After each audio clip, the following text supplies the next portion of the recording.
Welcome Alexa users, this is BB Nate and you're listening to Tatooine Sons HoloNet. Here's the latest Star Wars news from my dad, the Bowtie Jedi Guy. This is your Star Wars news for Monday, April 9th, 2018. I'm David the Bowtie Jedi Guy Jesse. The full trailer for Solo, A Star Wars Story is out. Checking in at 2 minutes and 25 seconds, the trailer takes us from the shipyards of Corellia to Dryden Vos's gangster palace, to the Sabacc tables with Lando Calrissian, and finally to the Kessel Run. You can see the trailer on TatooineSons.com. When we first met Chewbacca, he was over 200 years old. In a humorous scene in the Solo trailer, Han is taken off guard when Chewbacca apparently indicates that he can fly the Millennium Falcon by flipping several switches in the cockpit. Solo asks Chewie, "Since when do you know how to fly?" Chewie grunts a reply, to which Han shockingly responds, 190 years old? You look great."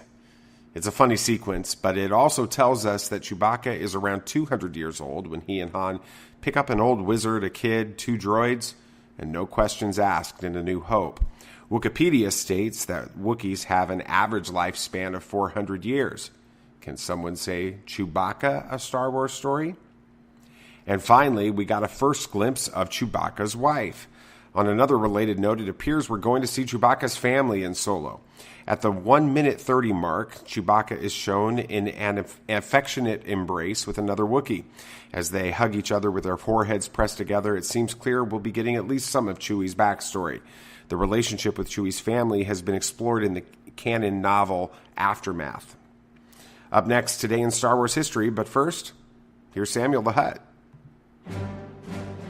Hi Alexa users, this is Samuel the Hutt. Thanks for listening to Tatooine Sons HoloNet. If you're enjoying this Star Wars news flash briefing, I want to invite you to check out our weekly show called Tatooine Sons, a Star Wars podcast. You can find it on all major podcast directories. May the Force be with you. On this date in 1984, Richard Edlund, Ken Ralston, Dennis Muren, and Phil Tippett received a Special Achievement Award for Best Visual Effects at the 56th Academy Awards for their work on Return of the Jedi. And finally, did you know that Count Dooku spent a significant amount of time studying the writings of the Jedi Masters? He knew their strengths, weaknesses, and special abilities. For more amazing Star Wars facts, follow The Star Wars Fact on Instagram. That's the most important Star Wars news for the day. May the Force be with you. Tatooine Sons HoloNet is brought to you by faithful supporters on Patreon. To learn more about Tatooine Sons, please go to TatooineSons.com. That's Tatooine Sons, SONS.com.